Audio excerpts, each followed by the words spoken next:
জিন্দাবাদ। আসসালামু আলাইকুম ওয়া রাহমাতুল্লাহি ওয়া বারাকাতুহু। নাহমাদুহু ওয়া নুসাল্লি আলা রাসূলিল কারীম। আম্মা বাদ।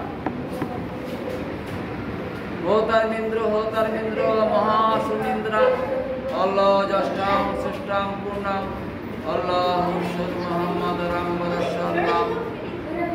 আমি সেই মহানিয়ন্তর চিরন্তন চিরঞ্জীব সেই মহান আল্লাহ পাকের সংস্কৃতি থেকে নাম প্রশংসা জ্ঞাপন করেছি।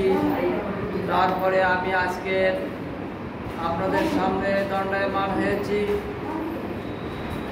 মহান স্বাধীনতা দিবস 2025 ৭৯তম স্বাধীনতা দিবস।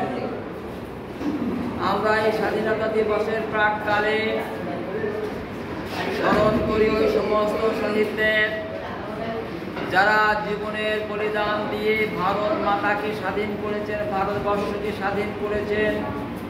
তারা রক্ত দিয়েছেন।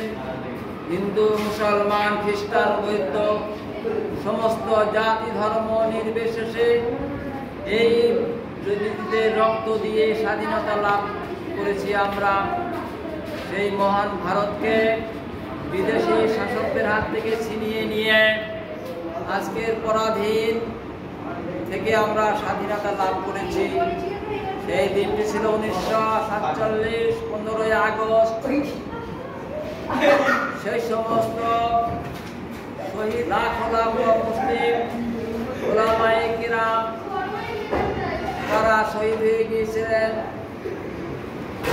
তার মধ্যে ফজল হক রহমাতুল্লাহ আলাইহি, শহীদ ইসমাইল রহমাতুল্লাহ আলাইহি, এই সমস্ত মনীষীবর্গ তারা জীবন দান করেছিলেন।